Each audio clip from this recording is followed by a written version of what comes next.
you for the opportunity. I really look forward to sharing something that has been a passion and a passion project for me.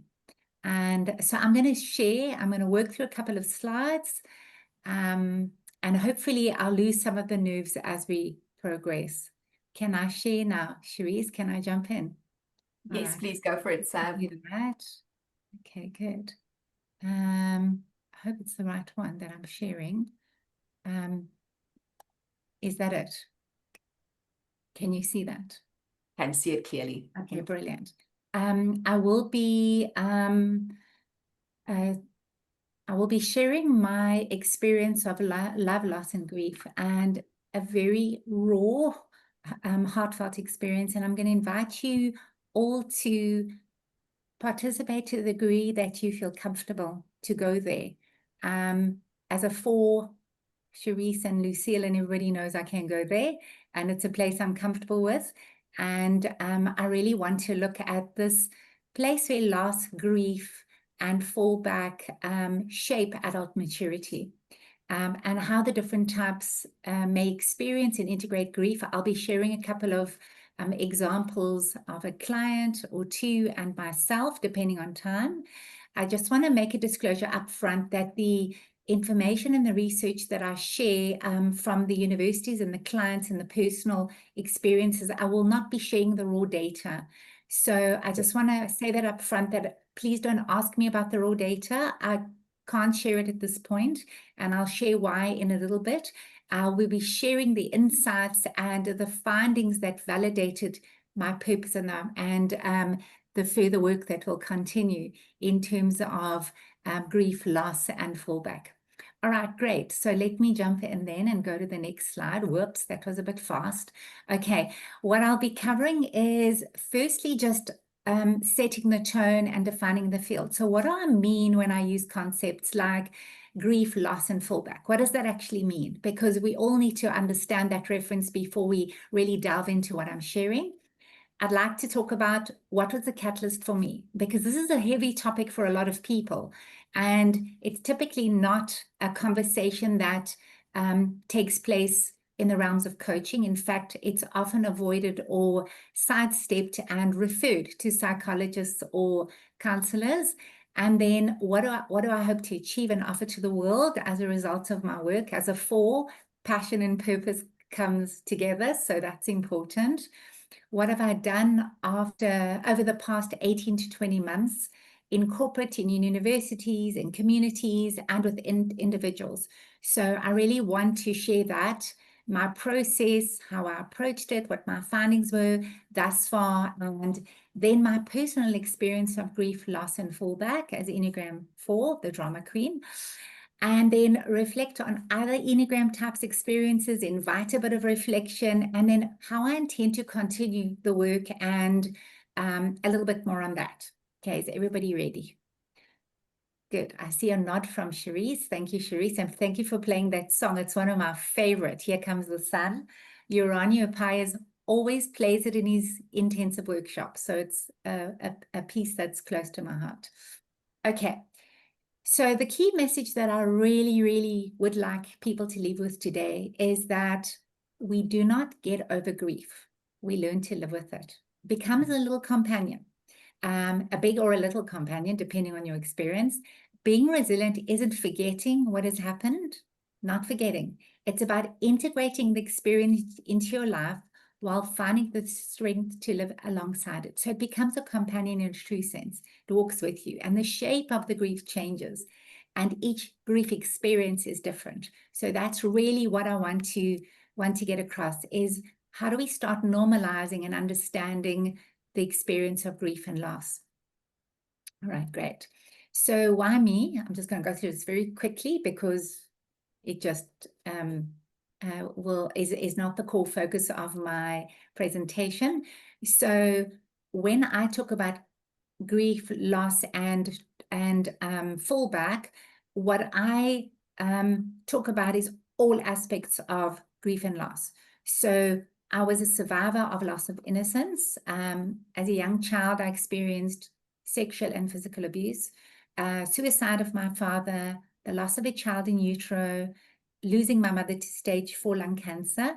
And then I support multiples of people as a death doula, as a bereavement practitioner, as a child and infant loss practitioner. I'm very familiar with grief and loss. It's a place that I'm comfortable in. It feels comfortable and alive for me in so many ways. And that's what I'd really like to share. So I also facilitate grief circles, I support organizations, and I provide support. So that's a little bit about me. I think what's important is the part of in orange at the bottom. I'm passionate about helping families, individuals, and teams thrive through grief, trauma, and helping leaders navigate challenges while supporting their people. So that's the focus, a large focus of the work that I've been doing in the last 18 months. All right, great. So I just want to stress right up front, because I see there's supervisors on the group, well-respected supervisors like Sharon and other people, Lisa, my mentor, one of my mentors and colleagues. And we know that we have a limit as coaches. Coaching is not about us treating grief, loss, and trauma. This is really about recognizing that it's going to come into the room. It's going to come into our discussions. It's going to come into the spaces that we work with coaches and with coaching and teams. And that it's important just to recognize that what we want to offer is a place where that experience is validated in an authentic way, where we are present to and we can offer meaningful support. So that's really staying with it and holding that space. Okay, so let's explore what I found and what that might look like. All right, next one. Great. So again, I just want to emphasize that I've drawn from many teachers and many grief educators, David Kessler, Alan Wolfelt, Megan Riordan Davis, and many, many others, even ones that you may not be familiar with. I'm happy to share all my resources and any information, which I will pass on to Cherise when she shares a pack and an invitation for more support and tools. So really what I really want to share is that what I've discovered is that Western cultures tend to believe that unhappiness is a bad thing.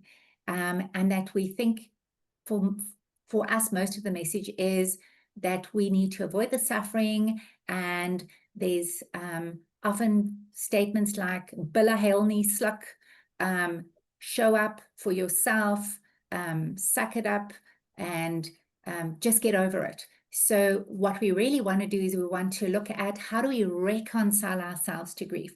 What's more, grief is normal and necessary. So there's cultural practices that can be taken into consideration. There's organizational policies and procedures. There's so many things that will help us to reframe and reorientate to a healthier sense of supporting our clients, our families, and our communities. So the only way to the other side of grief is through it.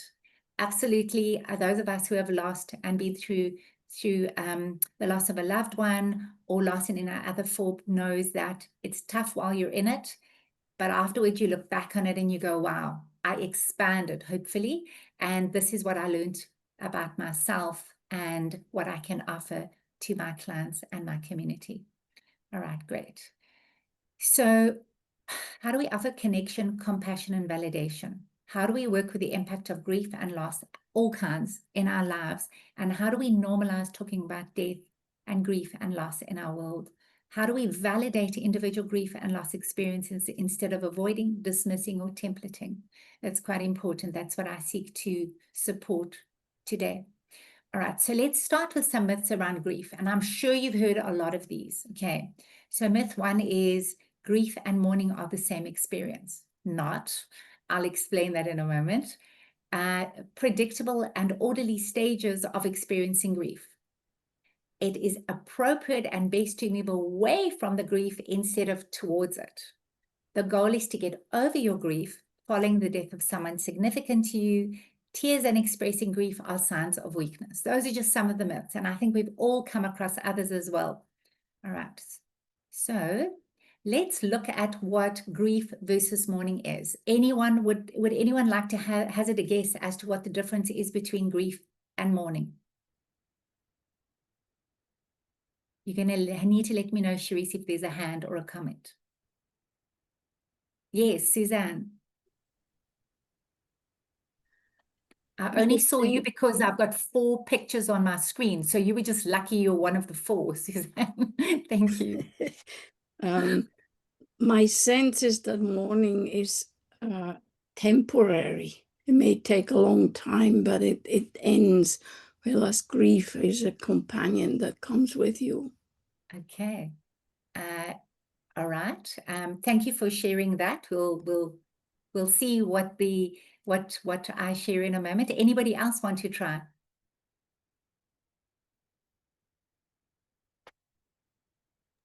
Okay. Sharon, was it Sharon? Somebody want to try? Yeah, that was me. Yes. Mourning can be and mostly is ritualistic. Yes. Yes. Hmm. Yes. Thank you for that. So, Sharon, you're on the right track. If that was Sharon that I saw, I can't see all the participants, so forgive me. It was me, Oh, who's me?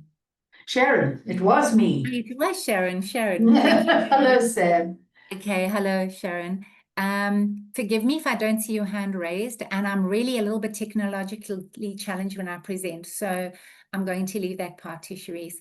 So, Sharon, you are correct. Understanding grief versus mourning and the needs of the mourning. Mourning involves taking the internal experience of grief and loss and expressing it outwardly, and that can be through ritual. Correct, Sharon. Essentially, mourning is described as grief made public or sharing one's grief with others. And this is so important for us to do as grievers. So we help people mourn. Helping people mourn or how people mourn is shaped by their cultural customs and practices. So we know this, all right? We also know that organizations have customs, practices, policies they follow when bereavement or loss occurs, and that doesn't always align with cultural customs and practices or even our own family or individual customs and practices. So in many systems, organizations, communities, and families, individuals may grieve internally, but do not necessarily mourn. So it stays festering and percolating inside, right? So instead of being encouraged to openly express their grief, they often receive messages like, carry on, keep your chin up, or it's time you get over it, right? So as a result, many may end up coping with their grief in isolation rather than engaging in mourning with supportive companions, friends, or peers. Now, we'll see how that might play out, or we might consider that in the context of global events, like the wars and the natural disasters that are currently triggering a lot of loss and a lot of trauma and grief in many different ways. All right. So multiple types of grief and loss may be experienced. So I particularly did not want to isolate it as loss of a loved one. And in my work, I sought to share that there are many types of loss that impact us. So we often forget that we also experience grief related to life-changing traumatic circumstances. So change of a job or loss of a job or a career role in community or family. So if I change that role or community, a relationship, a friendship, a family estrangement, a divorce, a separation, loss of finances, of financial stability or a home, loss of our homeland, loss of an environment or community, loss of personal health or a loved one's health, and that even we can bring into that category mental faculties, physical and other. There's other losses like IVF, late stage pregnancy, and even early stage pregnancy that's not recognized necessarily as loss. There's loss of a limb, mastectomy, etc.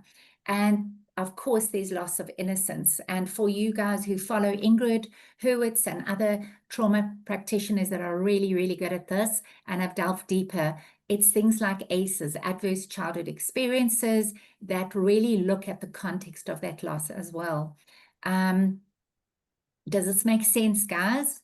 And what I'd really like you to consider, and if you like, you can, and you feel comfortable, you can paste in the chat, or you can just note for yourself, what type of loss have you experienced in the past 5 years?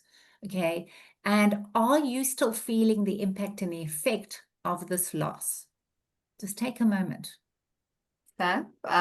Sharon also mentioned loss of pets, which is a massive Yes, I experience. also have that here, and that is very important because for a lot of us, our pets are our children, they're our companions, especially for those of us who don't have people that we cohabitate with or a family.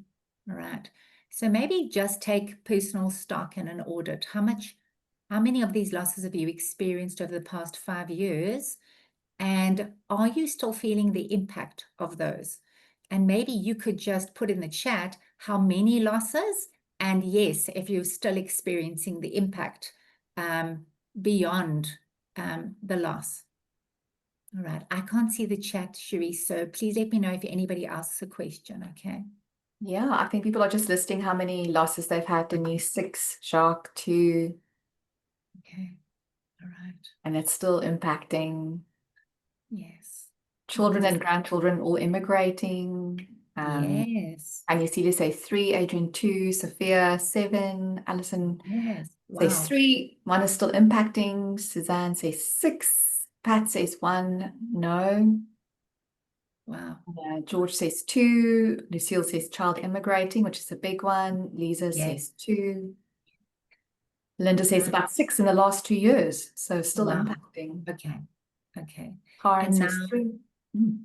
and now we get a sense of the type of data and witnessing that I've been exposed to in the organizations and the systems and the communities that I've been working in that I'm going to attempt to share a little bit of. All right. Please feel free to continue and ask any questions through the presentation. We'll harvest them at the end. And if there's anyone that needs support, Cherise will share my details as well. I'm happy to share anything. The more we share, the more we support each other. All right. So the reality is that we will grieve forever. We don't just get over it. It's not like flu that we have for 3 days. And sadly, in many organizations, that seems to be the mindset because it's bottom line driven. And each loss is a different experience and has a different shape. All right. So I want to go to understanding the theory of fallback.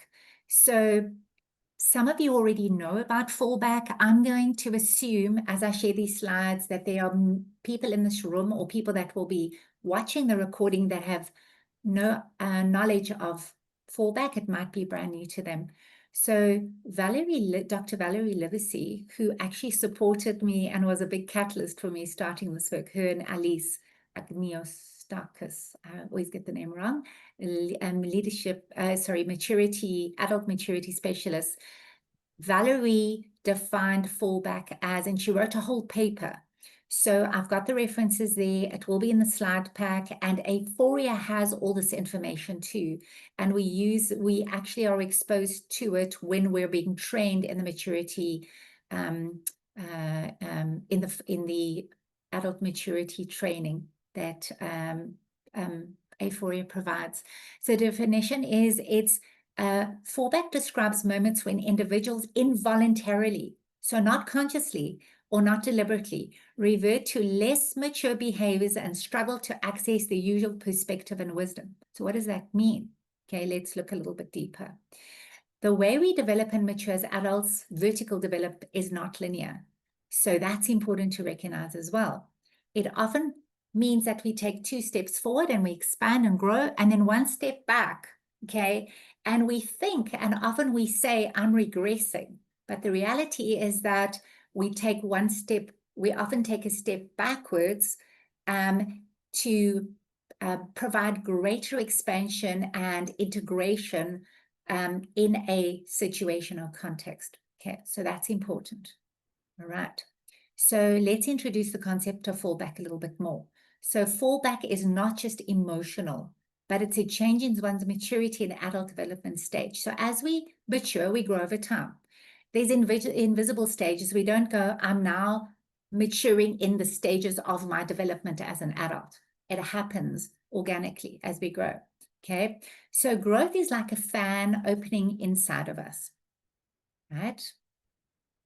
So when we experience loss and grief, our fan closes up, we contract, okay? And that means that it can take us to earlier ways of seeing, feeling, thinking, and doing, because it's a way for us to adapt or to cope in that situation. It's instinctive, all right?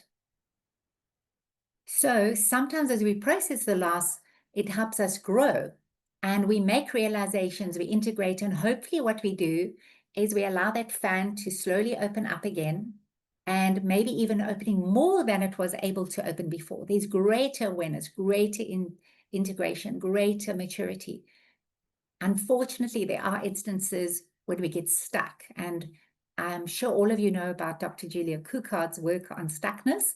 So a lot of that work I've also looked at in terms of how it informs my understanding of adult maturity, grief, and loss. And Julia and I will still be connecting later on, I think next week, on this topic more. So sometimes we remain in fallback with a fan closed for an extended period. This is what we call stuckness, all right, or existential crisis stuckness. All right, so fallback is when a person falls back to an earlier level of development where they cannot access the skills available at the usual level of maturity. So Valerie found 5 overarching causes of fallback. So there were ordinary triggers, contextual triggers, physiological brain responses, contextual gravitational pulls, challenge to identity, and unresolved trauma. Okay, so physiological brain responses are the automatic ways your brain and your body react to things that happen around you. What I haven't covered in this presentation is the neurobiology of trauma and the anatomy of trauma. So that's where I'll be collaborating with people like Dr. Saleh Valender. Sorry, I confuse names because of my brain. That's more right-brained and neurodiverse. So if I get the names wrong, please correct me if anyone picks that up. So with medical doctors and with other Enneagram practitioners, we'll look more at how does our brain and our body work? What is the somatic and neurobiological reactions of our body? So these responses happen even before we realize. They just immediately kick in, all right, like the fight, flight, or freeze response. So here's some examples. So there could be ordinary triggers like receiving criticism during a meeting and immediately becoming reactive and defensive. Okay, so even though the feedback is meant to be constructive, we can fall back into reactive state. Also think of arriving on the back of a motor vehicle accident, being late for an important meeting. They're all triggers to fall back, but they're not as extreme as others. They may not be as extreme as others. Then there's physiological brain responses where our body reacts viscerally. While we might have a reaction, our heart race, our palms sweat, and we fall back into old habits of shutdown. This could be me, anxious right now, going into amplified neurodivergent responses where I swap names or numbers or I forget what I want to say. Menopause is also incidentally seen as a neurodivergent category, and dyslexia and other highly sensitive to sensory motor stimulus, etc. So then there's contextual gravitational pulls. So a new leadership role, you want to foster collaboration, you're faced with fast-paced, competitive environment similar to your previous job. So you have this intent that you're going to come in and you're going to learn from your old experiences. And you notice yourself falling back into controlling, authoritative style of management. Think about illness diagnosis. Think about waiting for tests, waiting on restructuring news. All of these things can trigger fallback because of contextual gravitational pull.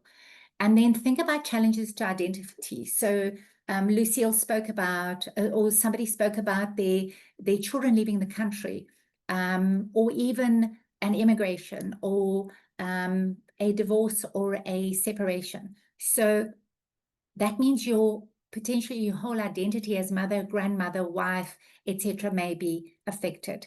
And these can also result in the symptoms that I'm going to show you in a moment that could show up in your systems, in your relationships, in your families, with your colleagues. Okay. And then of course there's unresolved trauma. So old wounds from childhood. I'll share a bit of that when I share my experience of grief and loss with in my family system, and old behavior services. It feels the same. It causes an emotional shock. We shut down, we become overwhelmed, and then the full impact of ACEs is now at play. So adverse childhood experiences and other unresolved trauma. So it's not only childhood, it can be anything that has not been resolved, that was traumatic for you, that has not been fully resolved and healed. So why does it happen? So grief overloads your brain, or loss overloads your brain with emotional and cognitive work. So your energy is directed away from peak performance. So this is very important, especially if you're coaching executives or leaders, or you're working with people in a team or in other contexts where they don't seem to be showing up, in inverted commas. So this is protective. It's not permanent. That's very important, okay, to recognize that it can be supported to move through it and find a place of recalibrating. So with support, recalibration is possible. This is very critical for our clients and our organizations and our context that we work in to understand. So reframing fallback as recalibration is what I've been trying to do, to explain that your capacity isn't broken, it's just adjusting. There's lower energy, but not lower value. It doesn't equal lower value. Your value is still there. We just have to get you back to accessing the value, the capacity, and the wisdom. And seeking support is wisdom, not weakness. Owning it and saying, this is what I'm experiencing. And if you know the term fallback and you know what it is, explain that. But it requires a space to go there. So recovery equals finding a new sustainable pace. Please let me know if I'm going too fast or if there's something you'd like to ask. All right. So how does fallback manifest?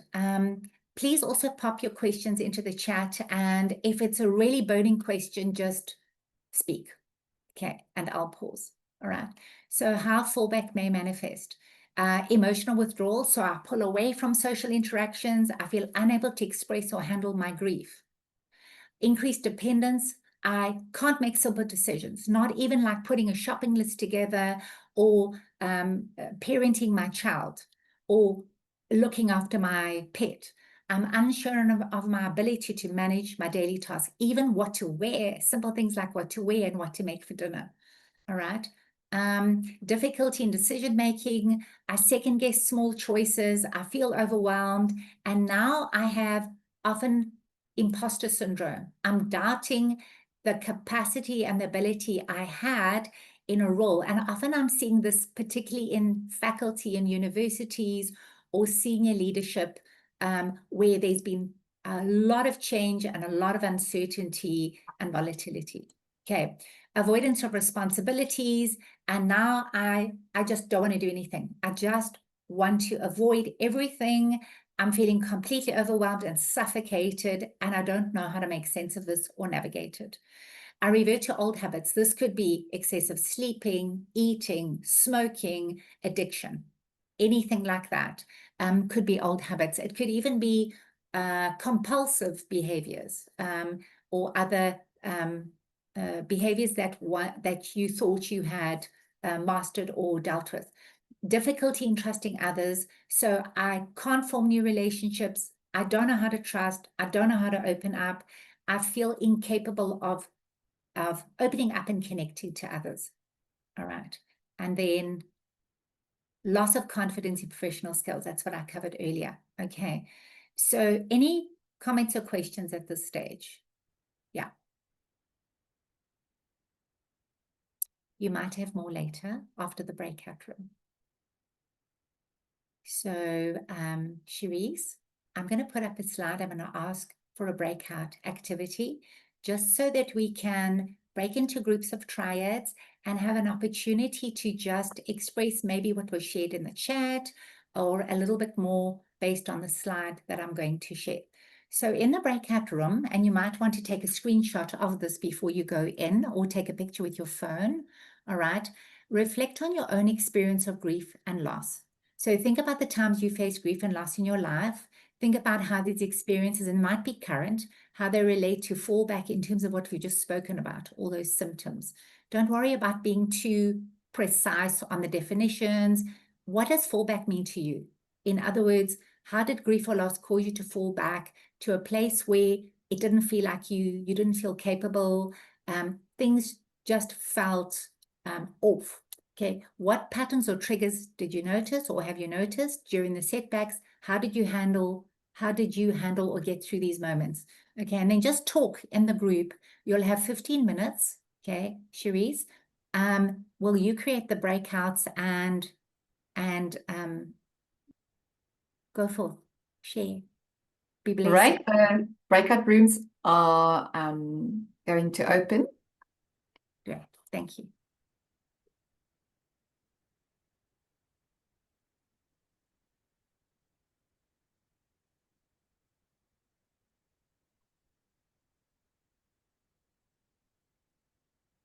The recording is still full. Great, now I can see myself and I hate that. So how do I go back to the presentation? Okay, I'll have to look at it on the slide. Okay, great. So welcome back. Just want to see if everybody's back yet. There's a few people still coming back, so let's just give them a minute. It's so hard to share such deep experience in such short time, and to give everybody, to honor everybody's expression and experience in such a compact space. Yes. So everyone's back. Everyone's back. Cherise and I were just saying that as soon as we opened the groups, there was quite a lot of people that jumped off. We had a big volume of people that joined initially, and then people might, I don't know, for whatever reason, not want to go into the rooms. And my intention that I'd really like everyone to support is that somehow they will be resourced through watching the video and hearing the expressions of others, and that that other support will come to them, if not in this platform or format. So, and honoring their fate and their journey. So anybody want to share? Guys are welcome to paste in the chat. That will be very helpful for me as I harvest some feedback. Is there anything that you guys, that anybody would like to share about their what was discussed in their breakout rooms? Who feels ready and able to share?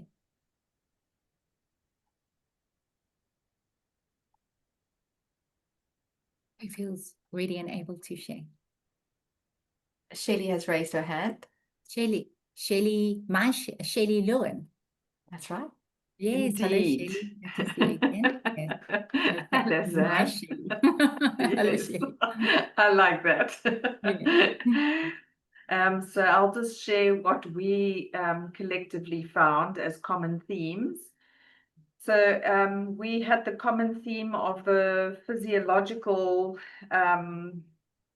brain response with menopause, which has had quite an impact. So it manifested in multiple ways, predominantly with loss of confidence and confidence in decision making, and just feeling yourself. Just generally there was a fallback. And then there was a common theme around, in the fallback, wanting and feeling comforted by childhood memories and experiences. So, whether it was something that your mom used to make or something that gave you comfort as a child, it's like you revert or regress back to the things that you enjoyed, even if you wouldn't normally eat or take pleasure in those things, that suddenly they provide quite a bit of comfort. And then also homesickness. So people who, for those who have left their homeland, even if you've been living in another country for 50 years, there's just this loss of connection to your homeland when you go into fallback. Beautiful. Awesome. Thank you for sharing that, Shelley's group. And Neville, I noted your comment, and please reach out if you would like to, and anyone else that needs to hop off. Anybody else want to share? I see Sophia. Is it Sophia or anybody else? Was that Sophia's hand or somebody else's hand? It's Adrian's hand. Adrian. Adrian's hand up. Adrian, hello, Adrian. Hi, Sav. Thanks. We really ran out of time to get to discussing the common themes, but the sharing, what really came out of it especially was just old roles or meanings no longer fit sometimes. So we spoke about a lot of other things as well, but where these old roles or meanings no longer fit, that the recovery began through acceptance and simplicity and finding new purpose. Okay, great. Thank you for that, Adrian. Anybody else?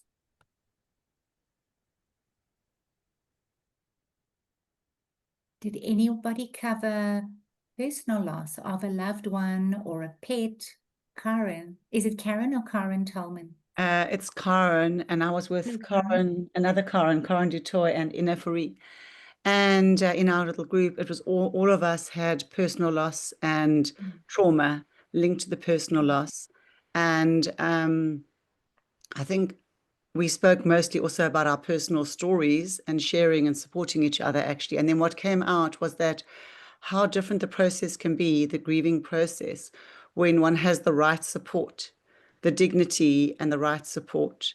What a difference that makes to, you have fallback, maybe you have pullback, but then how you can recover far quicker when you have the correct support for you. Yes.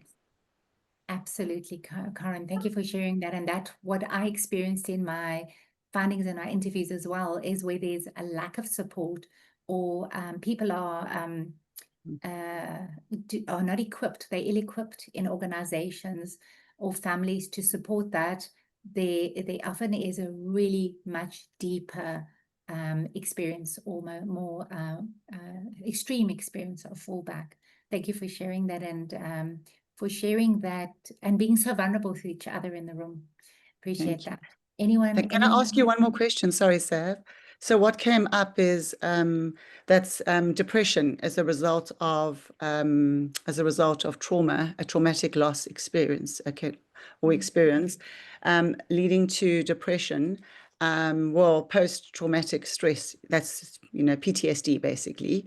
And is that then, what is the link between that and fallback, if there is one? So often unresolved trauma is a catalyst for fallback again. So I'll give an example very briefly. Is when my mom-in-law passed just recently, a few months ago, I immediately had this thing of, oh my God, it's happening again. And I almost templated or wanted to fit it into a template of the loss of my own mom. And all of that, the remembering of the experience and the trauma and what happened in the family system came rushing back and impacted me really badly. So to the degree that we can address that trauma related to the loss or similar losses, is to the degree that we can feel better equipped to cope with losses as they occur. It never is, I can say that to be human is to experience loss and grief at the separation or disconnect from somebody that we love dearly, or something, someone, an animal or a pet. It's to be human. So thank you for sharing that. I hope I answered your question. Yes. Okay. All right. If there's anybody that has a burning desire to share, we've still got some time.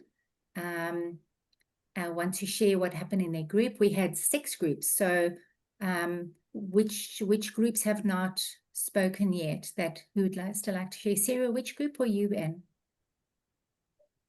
Sarah Ann. Yeah, we spoke about some personal losses, and one of the things that we noticed was perhaps personality style wise that there was a tendency to withdraw and a need to remove ourselves from I think Karen, you said things, or Adrian said that things became simpler.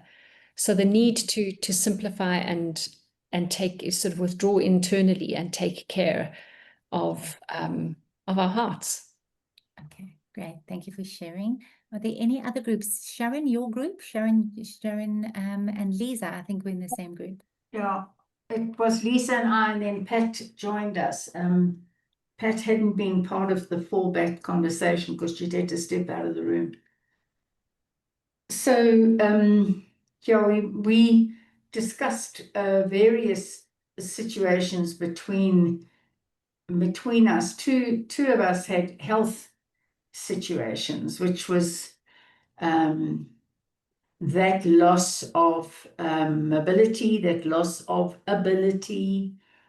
And, you know, I speak for myself now as a hugely independent Enneagram 8, having to not fall back, but in fact, despite fallback, having to learn how to receive graciously, because I simply couldn't do for myself. So there was fallback and growth simultaneously, which might contradict the principles, but Yes. yeah, they were both contained. They were both there. Paradoxically, they were both there. Yeah. Awesome. Thank you for sharing that. Yes.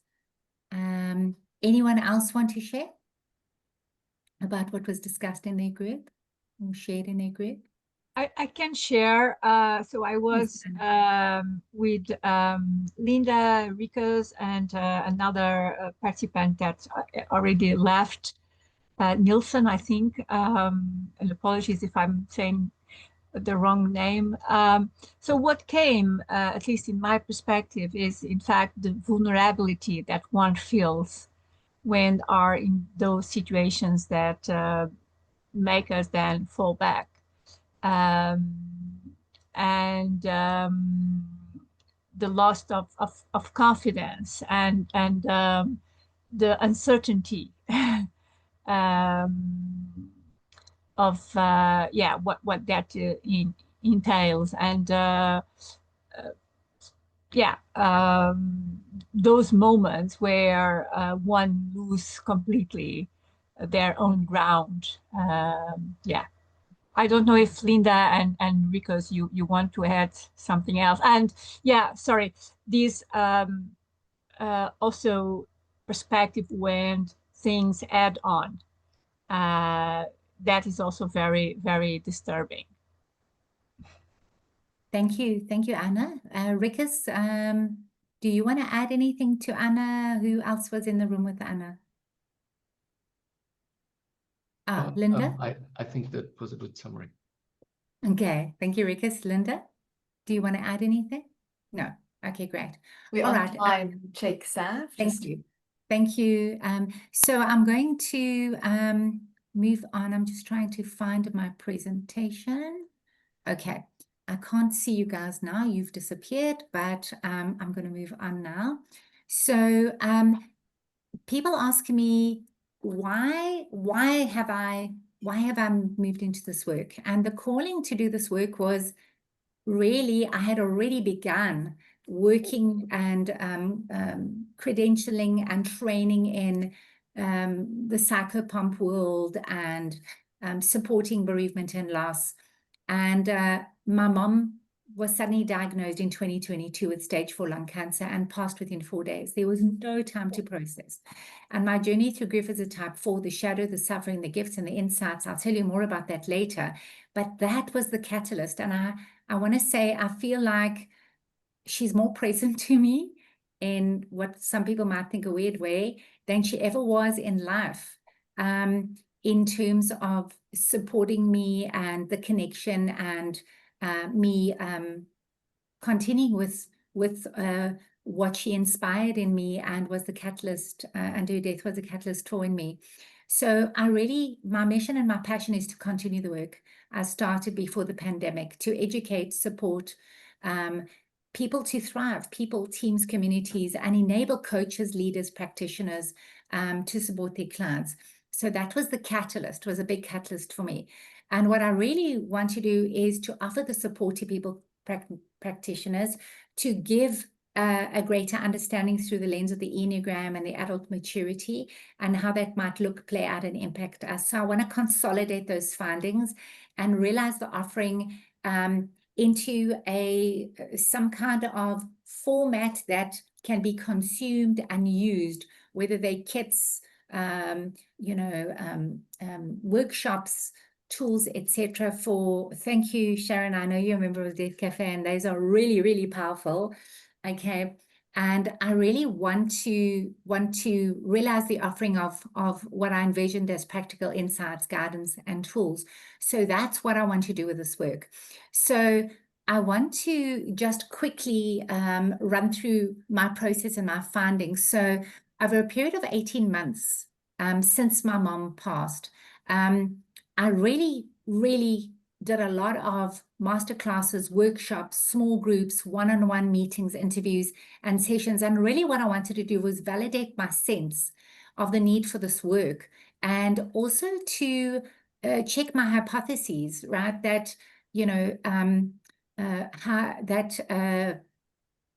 organizations are ill-equipped, whether they use EAP, employee well-being practitioners, or whether they have well-being people on their own faculties or leadership teams, that they're ill-equipped to really understand and support, particularly fallback related to grief and loss.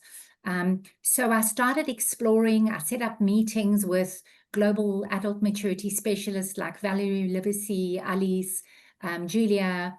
And of course, I always had my mentor and guide, Lucille, with me, a fellow 4, and who supported me through my experiences. I engaged with trauma, grief, and loss Enneagram teachers and practitioners.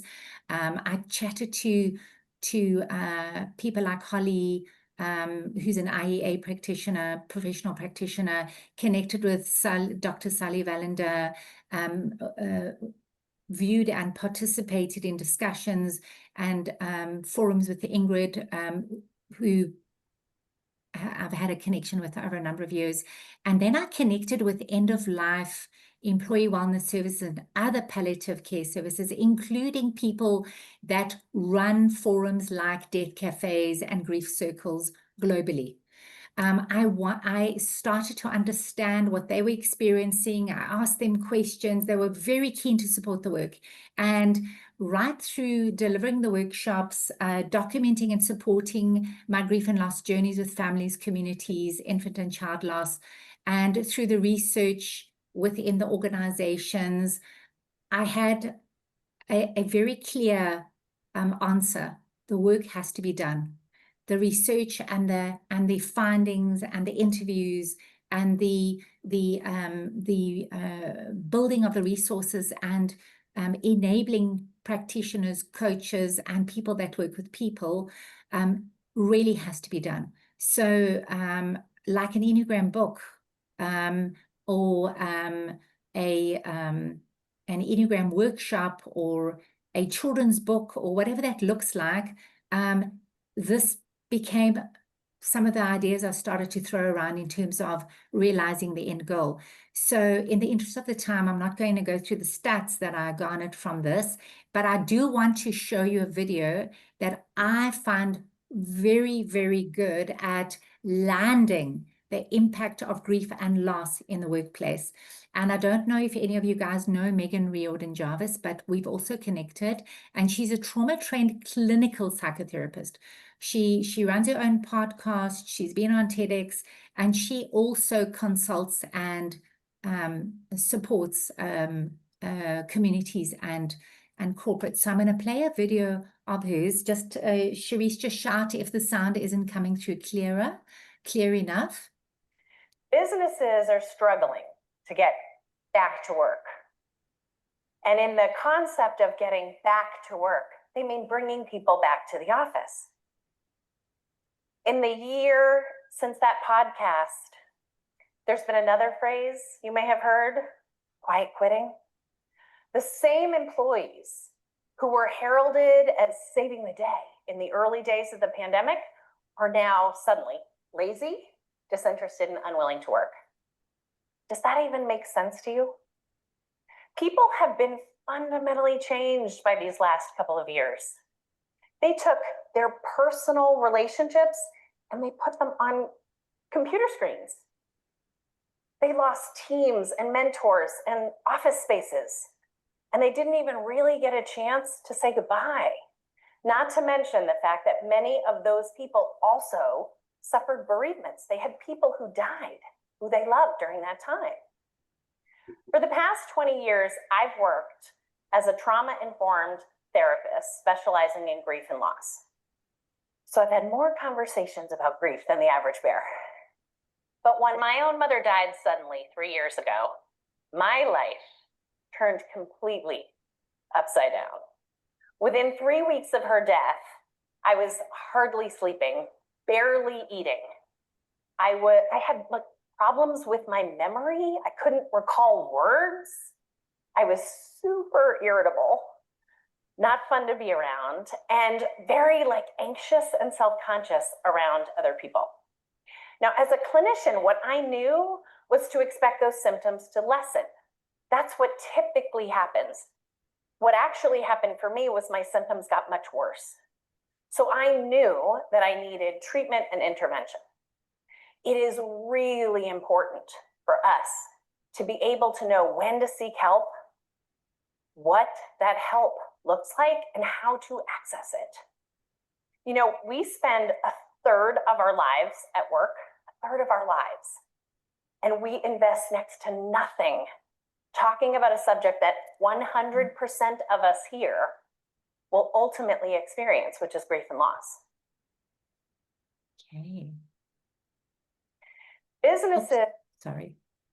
So what I did is when I engage with a group that I want to land this concept with and agree to support, and often they find me and they say, please, will you come and work with our faculty or our people or our EXCO team? And they come and they ask, please come and talk to us about our experiences of grief and loss, and please come and support an understanding of the impact on our lecturers, on our leaders, on our project teams, etc.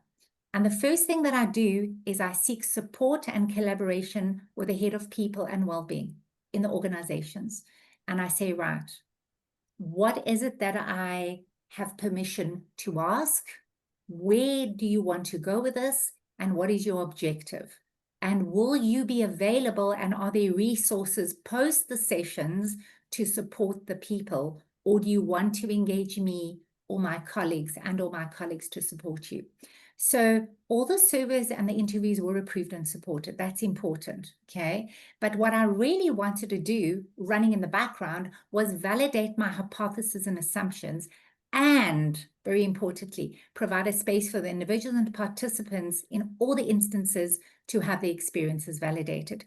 So here's an example of that first question I asked you. So I always start with that. And next door is an example of the responses of a large corporate organization in Cape Town, okay, a financial services listed company in Cape Town, and this were their results, right? And you can see that the largest bar on that graph, the longest one, is loss of a loved one, family member, sibling, close friend or life partner. You can also see that loss of a relationship is big, and loss of or decline of personal health, and a couple of others. But I start there, okay? And often this is run as a survey me engaging with them, doing a masterclass or doing focus groups or small support groups for their people. And I show these results of the survey to the people I collaborate with that are custodian of the people in the system. So that's important, so that they recognize and they can use this as meaningful information to either co-create with me or sculpt, or to share with their employee assistant services, coaches, etc. So that's quite important. And then what I do is I share the stats more in depth around each question that drills down even further. So here's a very typical example. This was from a university, okay? 3 separate campuses consolidated. So experience of the loss of a loved one, family and friend in the past 5 years, 94%.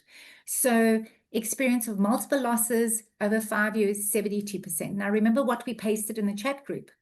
So my understanding from this data I've collected is it's pretty safe to say that these figures are quite common and similar across most organizations and institutions, because it has varied very little in the spaces that I've engaged with.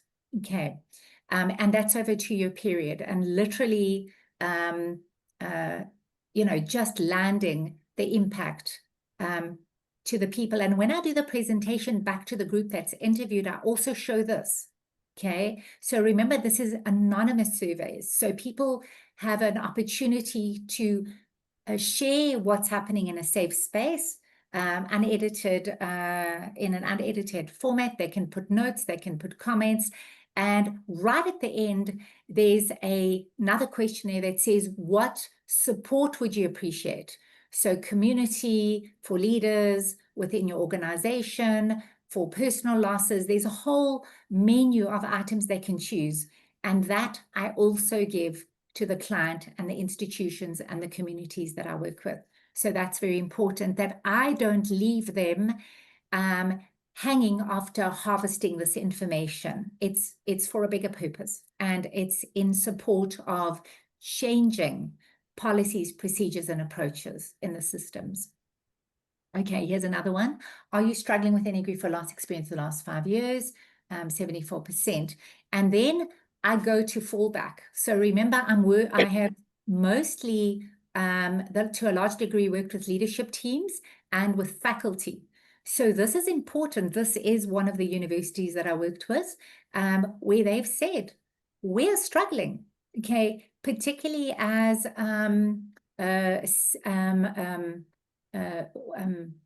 credentialed, what is the right word? Professors, chancellors, adjunct professors, etc., right? So this is important. I have to also say that I showed these stats to one of the universities in the Cape, who I, actually to Dorian, who I elicited some support and soundboarding from. And so it's not like I just kept this information to myself. I really want to use it and make use of it. All right. So in the end, the message was very clear. The workplace struggles and the realizations were clear. Workplace struggles make sense. Concentration dips, task avoidance, irritability, all the things that they were seeing were grief-related, loss-related.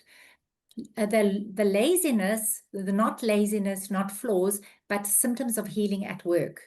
Being human means that we can have performance failure when we're impacted by grief, loss, and fallback. So that was very, very important.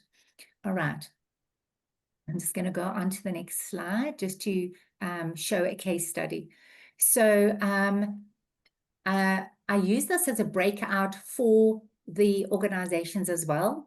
And I just want to share, this was a real live experience that I had coaching a senior executive at a leading bank. And really, what it brought home to me was how ill-equipped and ill informed, for lack of a better word, her organization, her employer, and the people that were meant to be custodian and caretakers of the people were to support her. So she was executive in a software development project. She was leading a global project, and she was a consistent performer. She was an Enneagram type 5. I'll share a little bit more about that later. And she consistently showed up. And then what happened was she lost her parents to cancer within a few months of each other. And she had cared for them as an only child until they passed. So that was significant as well. After each loss, she was granted 3 days of compassionate bereavement leave. They both died within months of each other in 2022. So effectively, she was given 6 days of compassionate leave. 6 days, okay, to cope with this impact. Then the following year, I was still coaching her. She experienced her late stage diagnosis of breast cancer, and she had a double mastectomy and chemotherapy. All of this in a space of 2 years, right? Which means she had to undergo surgery, okay? And actually the surgery failed, okay? And she was granted 4 weeks paid sick leave. And despite not being fully recovered, she came back to work. And the company policy didn't know how to support her. They said, it's not in our policy. We don't know what to do. We can just give her time off and a sick leave for the operation and for the 6 days bereavement. So what happened was she is extremely private. She's very stoic, and she doesn't share much about her personal life. So she started to internalize, and she started to seek support through her coaching conversations, through therapy. And in the end, what played out was that 7 months later, her line manager consulted with head of HR and submitted a motivation to move her out of the team. He said she's not performing, she's disengaged, and there's just ongoing issues and drama with her. So they didn't really understand who struggled to balance team and project needs with what was happening in her personal context. So they made a call based on their perspective, their experience, and the project team's experience. So this was a very real thing that happened. And I always show this when I work in small groups with leaders, and I ask them, what are their thoughts? What are their experience in their organization? And I think what I'd really like to do now is give you guys an opportunity to actually also break out, if you would do that, Cherise, just for 10 minutes to just talk about what you've experienced related to grief and loss in the systems you work in. Do you think there's adequate understanding, and what have you encountered in your clients or personally around organizations' response or institutions' response to grief and loss? Can we do that for a short period of 10 minutes, Cherise? Would you support that?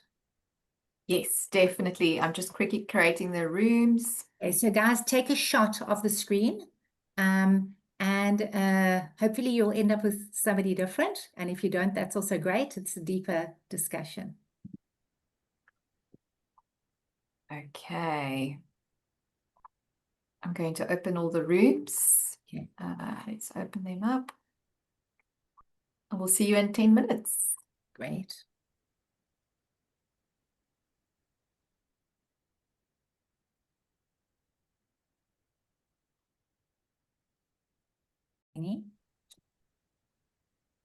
Anna, Pat.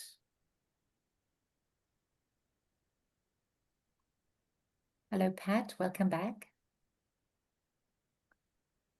Thank you. Mm-hmm. Your group just came back first. Were you all together? Yeah. Yes.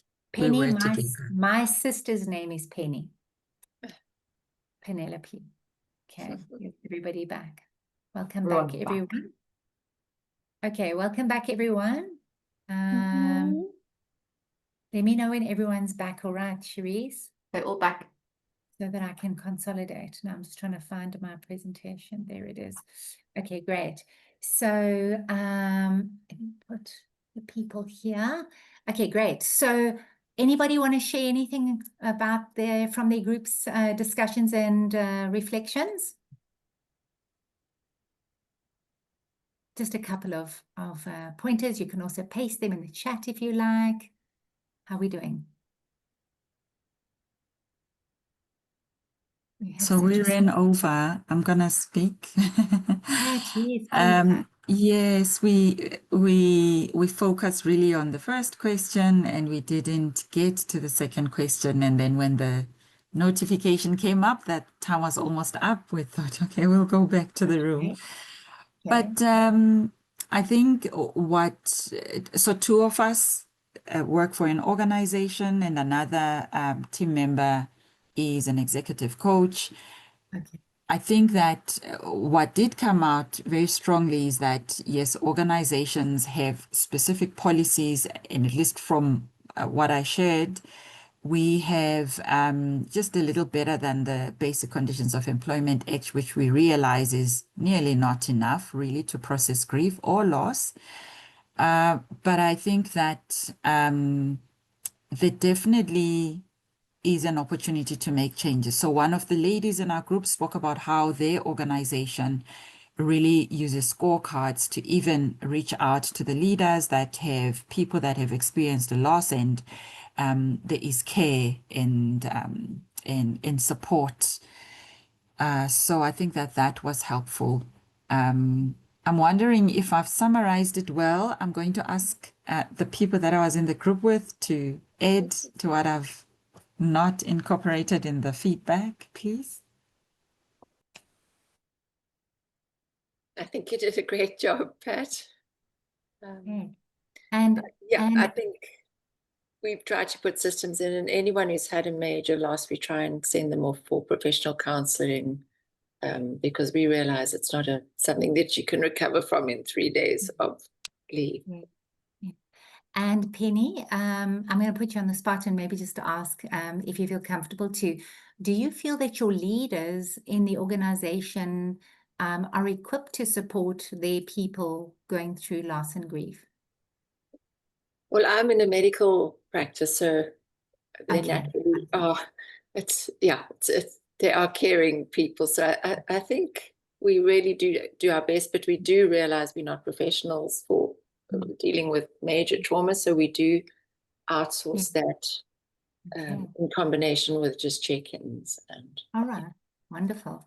And did any of the groups get to talk about their sense that of whether organizations were equipped to cope with grief and loss and fallback, and and their experience in their client systems? Anyone else want to share anything? Perhaps I can come in for our group. Lisa, yeah. I think that there is a little bit of a sense of, my word, like disillusionment. Would organizations really get it? Like, is it even possible to influence? Because it's so rules and policy driven. And where's the opportunity, like what compassionate leave for 3 days, which is really about having the ritual, the burial and the funeral and memorial and that sort of thing. It's not actually about going through the grief that day that you just can't get out of bed. Yes, maybe you can call in sick, but how many times can you do that? Or another who is self-employed who said, perhaps she didn't take the time off that she needed, and just persevering and pushing through, whether that's our Enneagram style or personality or way of processing. That it's not a one size fits all, actually. Like, where's the agency to be able to shape it, our own process, as we might need to? Thank you, Lisa. That's really great. And what do you guys think is required to change I know policy is often contentious and it's harder to change, but what do you think is required to change the mindset, to equip leaders, to bring more awareness to the impact of loss, grief, and fallback?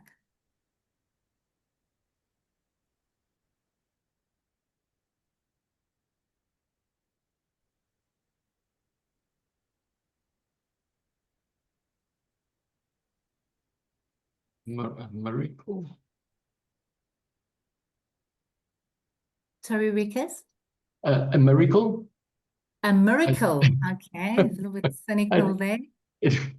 That What? environment intrinsically does not seem to me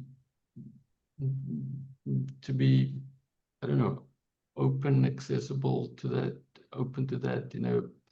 I suspect it's not just how things are. I suspect there are reasons for that would be very, very difficult to really you know, bring this sort of change on a significant scale. But that's maybe just pessimism speaking. Education, being willing to go there, training as practitioners.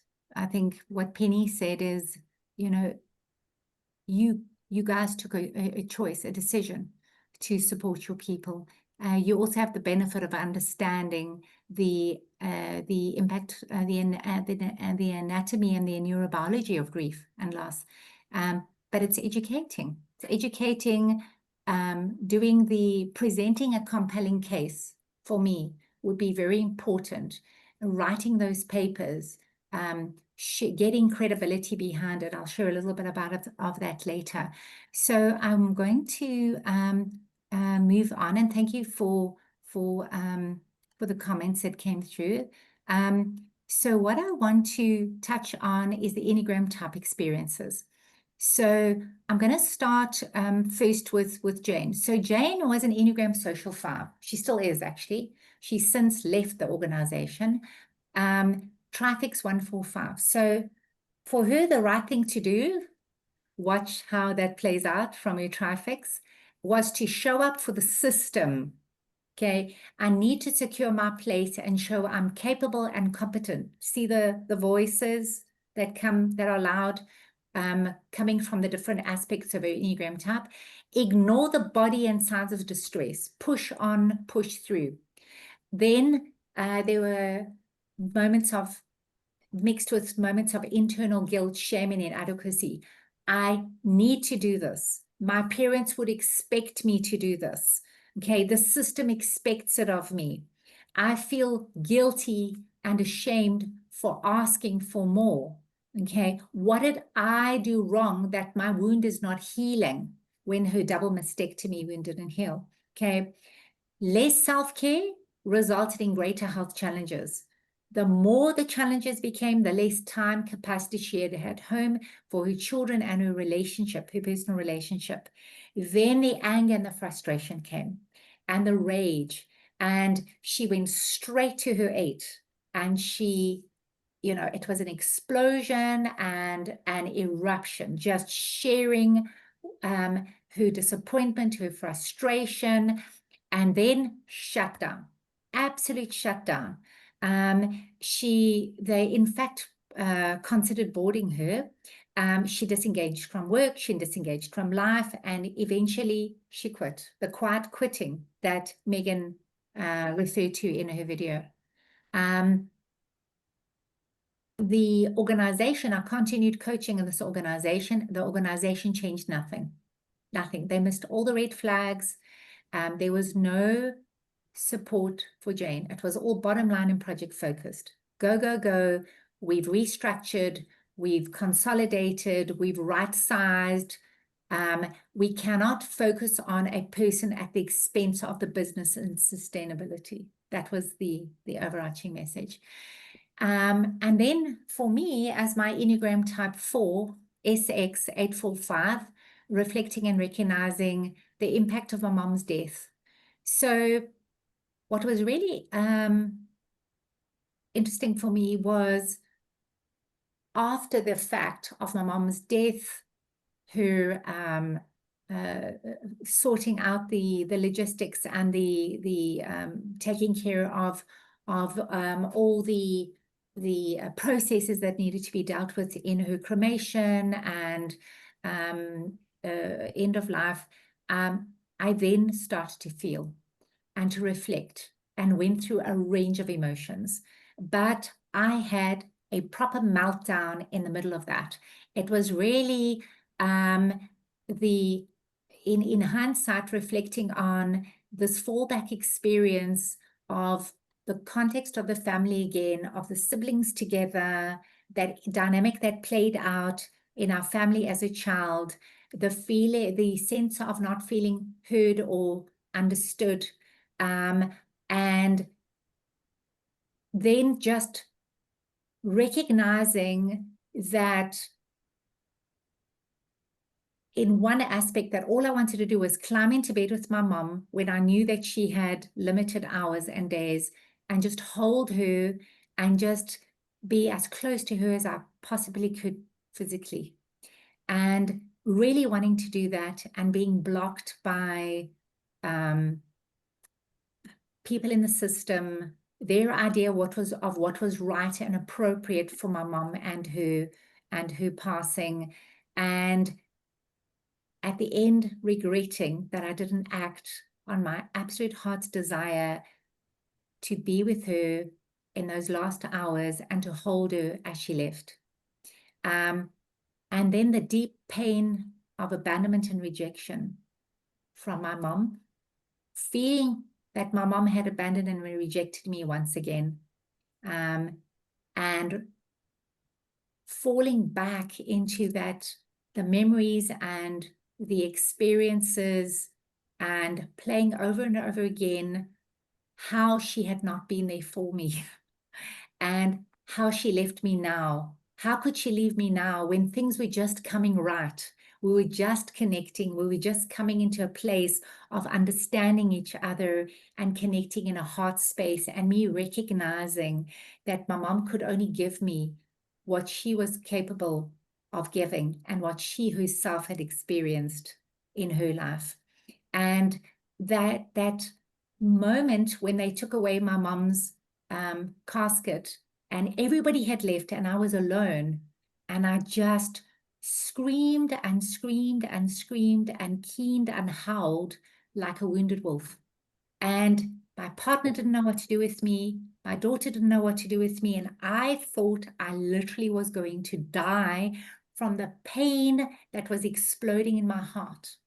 And then the long journey of trying to find my way back to myself and being able to face life, my practice, my clients, and wanting to live. It was just so hard for me.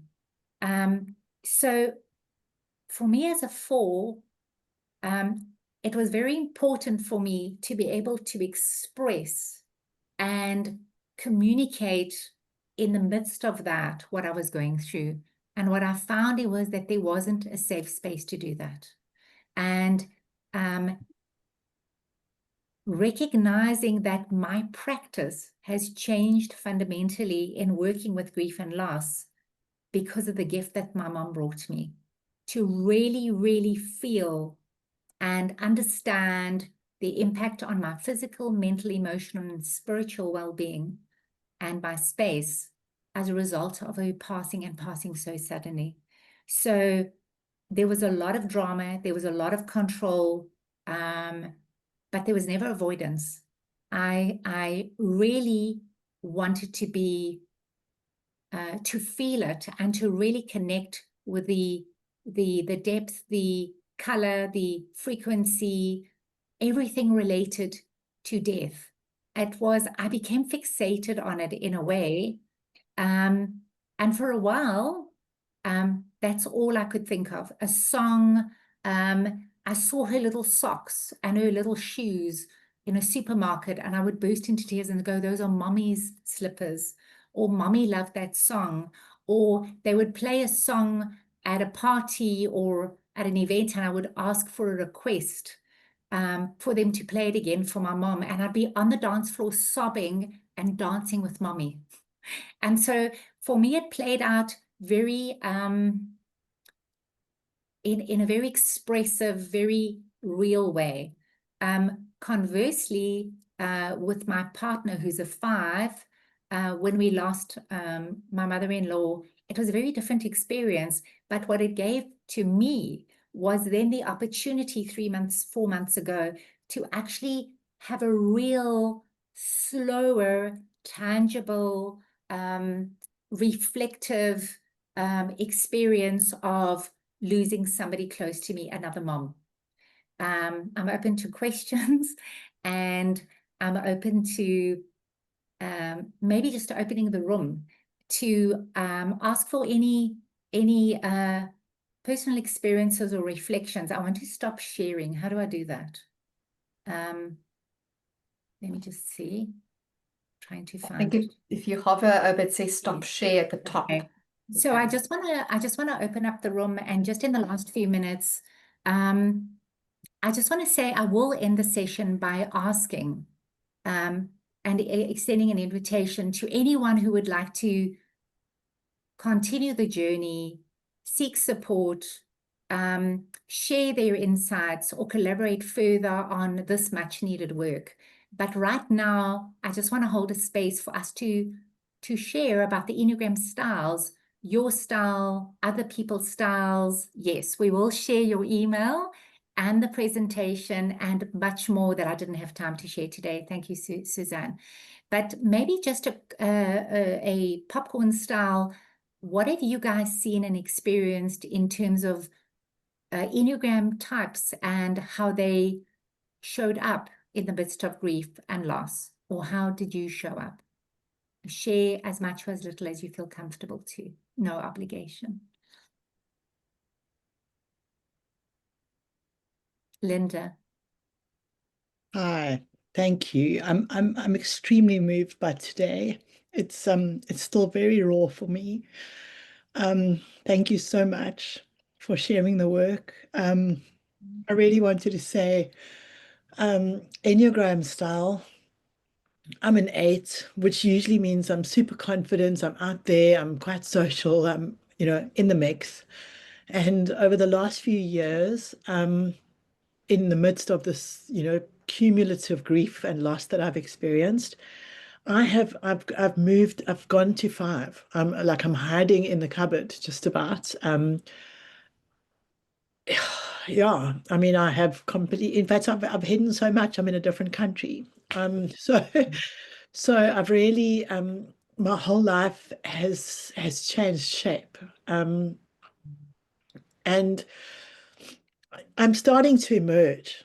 I'm starting to emerge again, even though it's only 6 months since my mom passed, and that was kind of almost like one of the last pieces that I've had to put together. It has been a tumultuous time, and the 5 is really it has knocked me, because I've never thought of myself as introverted, and I have been the most isolated and introverted that I've ever been in my life before. And I'm finding it quite difficult to come out again and to find myself again. I have this experience that I am not myself. I have not been myself. Yes.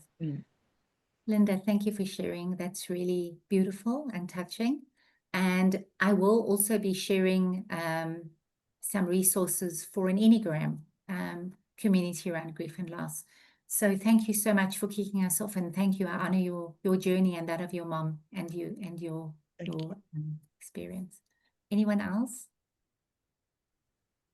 Can I ask what the influence of the subtypes is? Because I would think I'm a self-praise that I would tend to withdraw, whereas a social person subtype might engage with their community more easily. And then the one-on-one, obviously, with the trusted person. I don't know, has any of your research picked up different coping styles with the subtypes? I haven't delved too much into the subtypes, but I can share that I'm a sexual dominant. My partner's a social dominant. And what I found is the social dominant was, and in common across most of my clients that I've supported through transition, is a focus on what does the system need, how do we protect the system, what's happening in the system, including the caregivers and those supporting the transition. Whereas mine was more around me and the person passing, or me and my significant other, understanding my experience or supporting my significant other going through that loss within the system. I don't know if anyone else has any comments in terms of their experience or reflections. Ina, I see you.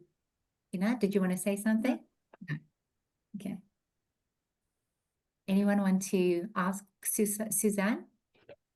My experience is, of course, with adult maturity theories. And I have not much sense about personality differences, especially the Enneagram. But my big question is always, does the consciousness, the maturity of individuals make a difference in how they then deal with losses? Yes, yes. It was the same question I was left with when I spoke to Alice and Julia and Valerie. And yes, watch the space. Anything else you wanted to contribute, Suzanne? No, that's a big question for me. Yes. Does it make Also, a difference in whatever the personality is, in the level of maturity of the individual who experiences the losses? Yeah. I'm busy interviewing couples at the moment and families to see how that plays out. And for example, my partner and I have both done the Enneagram assessment, the maturity assessment, and there are 3 levels between where I am and where my partner is, who's in specialization, and I'm in the top 2. Forgive me, what are those top 2, Christo? Somebody? Internalizing, strategizing, transforming. Yes, the top 4, yes. So that's where I'm kind of more. So that's interesting to see how I have very different lens and experience in terms of how I process the grief. But yes, that's what I want to do, is I want to share my research, but I want the research to be backed. So what I wanted to say to you is the next step, and I know people have to jump off, is that people like Alice, Valerie, Julia, Lucille, others, and whoever wants to collaborate, I want to do sound, credible research.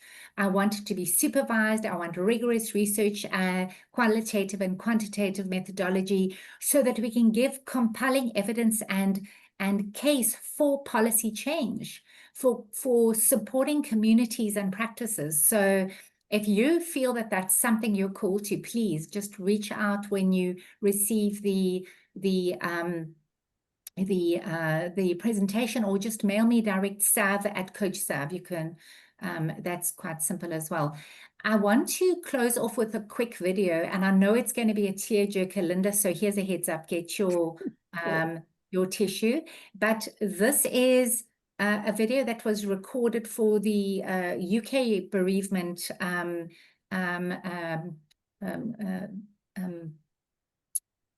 association, and their patron is Lady Di's eldest son. So let me play that for you quickly, and whoever wants to stay, you're welcome to. And if you'd like to drop a note saying, please contact me, or I'm interested, you can do that in the chat as well. Okay, let me go there now. This one. Okay. Right, I'm going to play it. Charisse, will you tell me? Will you tell me if I'm connected and you can see it? Okay, it's coming up. If I had 1 more minute.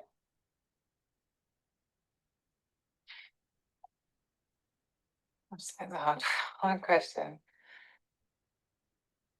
I would tell her that I know that you didn't want to leave me alone, but it was your time to go. I just want to tell her that I love her, and that there's not a day I don't think about her. There's not a day it doesn't hurt. I would thank him for being a brilliant son. I'd put my arms around her and I'd hold on, not let go, and enjoy that moment. I think the key thing I would say to him is, don't do it. I think it would just be nice to look at her.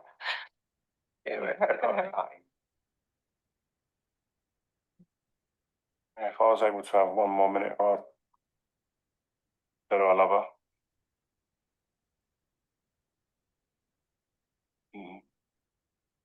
There's loads.